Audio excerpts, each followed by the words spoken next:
जी अस्सलाम वालेकुम। उम्मीद है कि आप सब लोग खैरियत से होंगे। अली अमीन साहब ने वीडियो पैगाम जारी किया है जिसमें कहा गया है कि जुम्मे वाले दिन हर हालत में हम एहतजाज करेंगे, डी चौक पहुंचेंगे, ये हमारा पुरअमन एहतजाज होगा और खैबर पख्तूनख्वा से बड़ी तादाद में अवाम अली अमीन की क़यादत में इस्लामाबाद की तरफ आएंगे। उन्होंने मुकामी आबादी से भी रिक्वेस्ट की कि आप लोग भी आए, शामिल हों, अपना एहतजाज रिकॉर्ड करवाएं और इमरान खान साहब के हुक्म के ऊपर ये हो रहा है। एक बात जो अली अमीन ने बड़ी इंपॉर्टेंट की अपने वीडियो पैगाम में, उसमें अली अमीन ने कहा कि हम हर हालत में डी चौक पहुंचेंगे, चाहे हमें जितनी मर्जी देर लगे। ये एक बड़ा इंपॉर्टेंट नुक्ता है।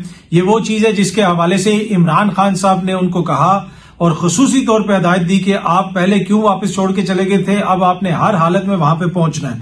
हमारे पास जो खबर है, जो मुख्तलिफ जराए बता रहे हैं कि इमरान खान साहब को पैगाम भिजवाया गया कि SCO का समिट हो रहा है, यहाँ पे सरबराहान ममलिकत आएंगे, बाहर से लोग आ रहे हैं, तो लिहाजा आप इस तरह करें कि अपने एहतजाज को मौखिर कर दें। ये जो इस्लामाबाद वाला एहतजाज है, ये खान साहब को किसी के जरिए पैगाम भिजवाया गया, तो उनकी अपनी जमात में से एक बंदा ये जो है जाके उसने ये पैगाम दिया।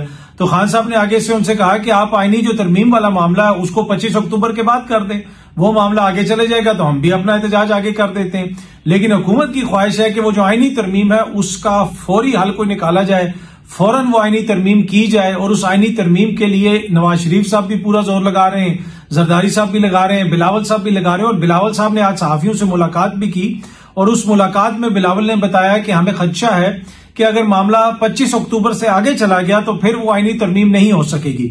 तो बुनियादी तौर पे वो ये कह रहे हैं कि जब तक काजी फाइज ईसा साहब हैं तब तक तो हम इस पोजीशन में हैं कि हम ये आईनी तरमीम कर लें, लेकिन अगर काजी फाइज ईसा चले गए तो फिर ये आईनी तरमीम शायद अदालत उस तरह ना होने दे।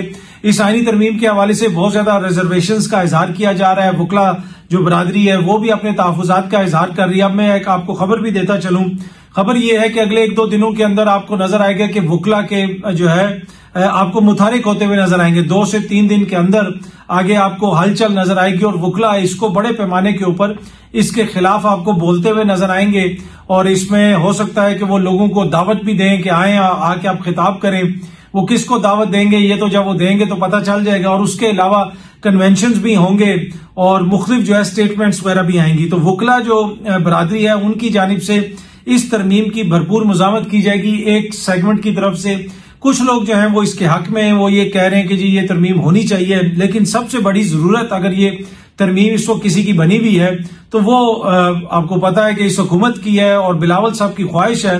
बिलावल साहब से जब आज सहाफियों की मुलाकात हुई तो उनसे ये भी पूछा गया कि जनाब आप जो है ये चाहते हैं कि ये 63A वाला फैसला आ जाए तो उसके बाद आपको वोट डाले जाएं। तो उन्होंने कहा कि जी दुनिया भर में जो अरकान पार्लियामेंट है वो अपने जमीर के मुताबिक वोट डालते हैं, जिधर उनकी मर्जी होती है उनको वोट डालते हैं। लेकिन जमीनी हकायक वो बताना भूल गए कि इसी मुल्क में छांगा मांगा, सबको याद होगा कि उनकी वालदा की हुकूमत गिराने के लिए कैसी मंडियां लगी थी। छांगा मांगा में कैसे लोगों को खरीदा गया था, कैसे हॉर्स ट्रेडिंग हुई थी, वो पाकिस्तान की तारीख का हिस्सा है। तो एनीवे अब इनकी भी यही ख्वाहिश है कि 63A वाला फैसला जल्दी से अदालत से आ जाए और उसके बाद तहरीक इंसाफ के जो MNAs हैं वो इनके हक में वोट दें। अच्छा, जिस तरह मैंने पहले भी अर्ज की कि अली अमीन साहब ने कहा है कि हम हर हालत में जुमे को पहुंचेंगे।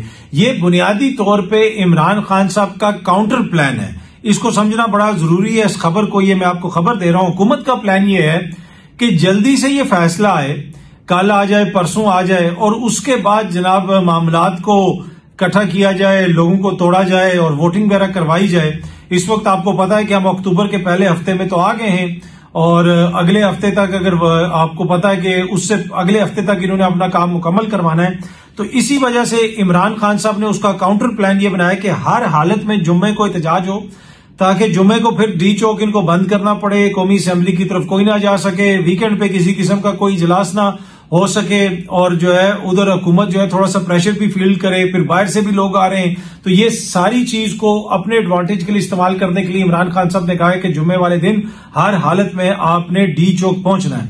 खान साहब की ये एक बड़ी, जिसे कहते हैं ना, क्लियर राय है कि अगर ये तरमीम पास हो गई तो अगले 10 साल तक हम गुलाम बन के बैठे रहेंगे और इस तरमीम को रोकना बहुत जरूरी है और 25 अक्टूबर तक चीजों को रोकना बहुत जरूरी है, क्योंकि इस वक्त जो निजाम की गारंटी है वो 25 अक्टूबर तक है और उसको कौन दे रहा है ये सबको पता है। बार बार वो उसका जिक्र भी करते रहे कि काजी फाइज ईसा साहब जो है इसमें हुकूमत के साथ हैं। तो वो ये चाहते हैं कि काजी फाइज ईसा साहब रिटायर्ड होकर चले जाएं। जब इमरान खान साहब को ये पैगाम भेजा गया कि जनाब आप अभी एहतजाज ना करें, तो जिस तरह मैंने पहले भी अर्ज की, उन्होंने कहा कि हम ठीक है, हम बात कर लेते हैं, आप 25 अक्टूबर तक डिले करें, आप क्यों, आपको क्या ऐसी जल्दी है, क्या फौरन करवाना चाहते हैं? लेकिन हुकूमत की ख्वाहिश है कि ये चीज फौरन हो जाए और फौरन ही जनाब इसके ऊपर, जिसे मैंने आपको जैसे पहले भी कहा कि फौरन इसके ऊपर तरमीम आ जाए और वो आईनी अदालत बन जाए, और फिर जो भी मामला होगा वो उसी आईनी अदालत में होगा, वो एक सुपर अदालत बन जाएगी जनाब सुप्रीम कोर्ट के ऊपर। लेकिन सुप्रीम कोर्ट के अंदर भी उसके हवाले से रिजेंटमेंट है, तमाम जज साहिबान उससे मुतफिक नहीं है, और ये जो मखसूस नशिस्तों वाला फैसला है इसके हवाले से भी ये कहा जाता है कि ये जो प्लान था हुकूमत का एक आईनी अदालत का, ये जज साहिबान को भी पता था और उनको भी पता था कि ये तहरीक इंसाफ की सीटें आपस में बांट के इस तरह करना चाहते हैं, और इसी वजह से ये जो फैसला आया उसमें काफी बड़ी रुकावट पड़ गई है, और अब ये 63A का फौरन फैसला करवा के चीजों को उस तरफ लेके जाना चाहते हैं।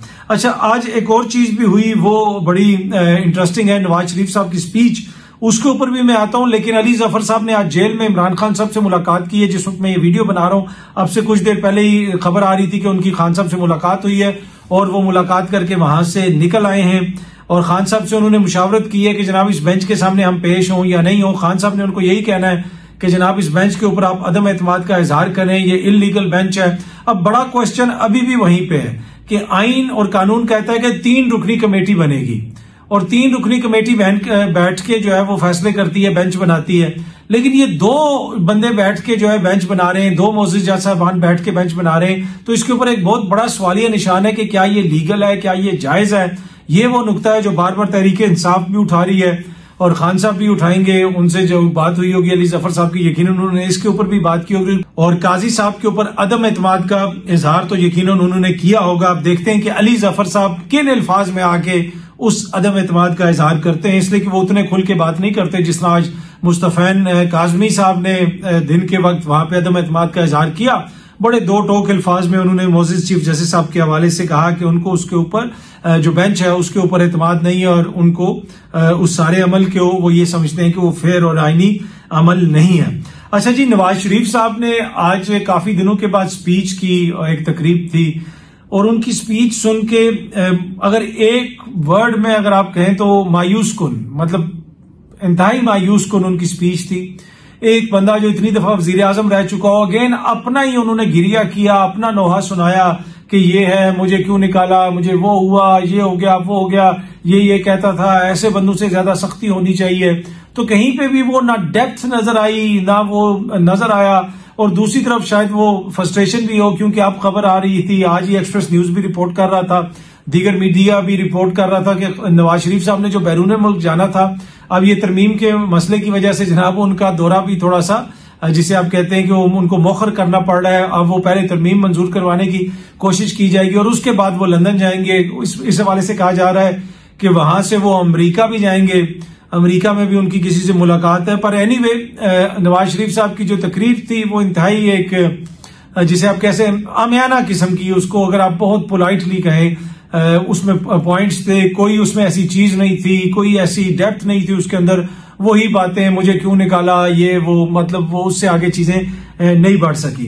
अच्छा जी, जो अली अमीन साहब ने एहतजाज का ऐलान किया है, इमरान खान साहब ने तो गुज़िश्ता रोज ही कह दिया था और पहले ही ऐलान कर दिया था कि हर हालत में एहतजाज होगा। लेकिन तहरीक इंसाफ की जो क्यादत बाहर बैठी हुई है, ये किसी तरीके से इमरान खान को परसुएड करने की कोशिश करते रहे, उनको कायल करने की कोशिश करते रहे कि जुमे वाले दिन एहतजाज ना हो। मियां वाली में भी हो रहा है, इधर भी हो रहा है, उधर भी हो रहा है, तो इस हफ्ते में तो वो लोग जो है वो थक जाएंगे, लोग ऐसा होगा। तो खान साहब ने कहा कि भाई आप कौन से बंदे लेके आते हैं, आप कौन से बसों पे लेके आते, बंदे तो खुद आते हैं, तो आप जुमे क्यों करें। तो इन्होंने पूरी कोशिश की, जो बाहर इनकी क्यादत है उसमें से कुछ लोगों ने, कि जी एहतजाज ना हो, एहतजाज कम से कम जुमे वाला जो एहतजाज है, मुख्तलिफ इनको पैगामात भिजवाए गए। इन्होंने भी खान साहब को कायल करने की कोशिश की, लेकिन खान साहब ने कहा कि हर हालत में एहतजाज होगा। वैसे भी तहरीक इंसाफ का एक इशू रहा है कि वो खबर जो है उनसे लेना भी बड़ा इशू होता है।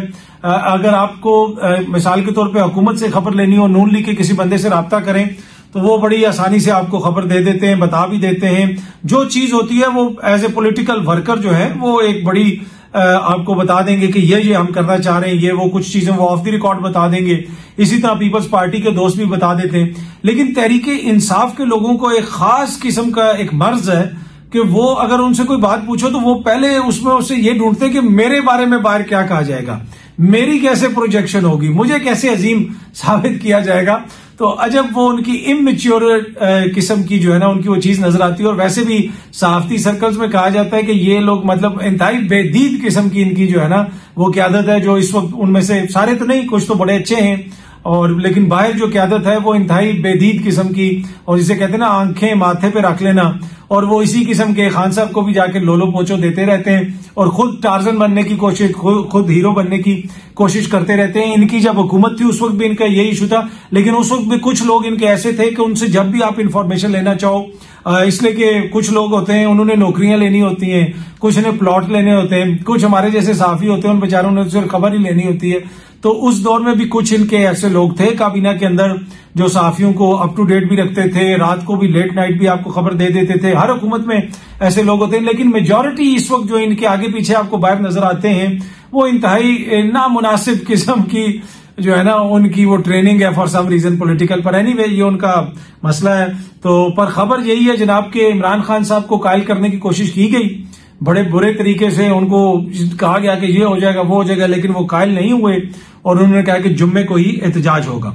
अच्छा, आखिर में ये सामने आप ट्वीट देख सकते हैं कि दुनिया का बेस्ट जो है ना आयरन डोम, ये इमरान खान साहब जब वो आते थे अदालतों में, आपको पता है उनके आगे वो शील्ड होती थी, उनकी जान को खतरा है, 2 दफा उनके ऊपर अटैक हुआ और खुद हुकूमत अलर्ट्स जारी करती थी कि उनकी जान को खतरा है, तो ये हो गया तो वो हो गया। पर एनीवे ये जनाब जो इसराइल पे हमला हुआ है, ईरान की जानिब से जो हमला किया गया, उसके बाद ये हमारे वजीर दिफा ने ये ट्वीट की है। अगर आप इस वक्त चले जाएं दुनिया के जितने भी ममालिक के वजीर दिफा हैं, अगर वो ट्विटर पे मौजूद हैं किसी भी मौजूद मुल्क के, आप जाके जरा उनकी ट्वीट्स देखें। मैं नहीं शेयर करना चाहता, मकसद ये नहीं है कि किसी की तज़हीक की जाए, लेकिन ये एक जोहरी वाहिद जोहरी ताकत जो है मुसलमान ममालिक में, उसका वजीर दिफा जो ये ईरान ने जो हमला किया उसके ऊपर उसका तबसरा ये है।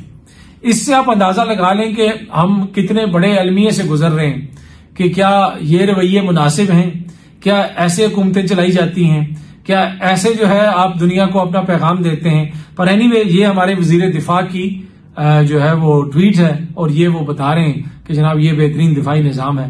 बाकी इसके ऊपर ज्यादा कमेंट करने की जरूरत नहीं। वो कहते हैं ना कि कुछ तस्वीरें बोलती हैं और कुछ जो है वो बयानात बोलते हैं या कुछ ट्वीट्स बोलती हैं।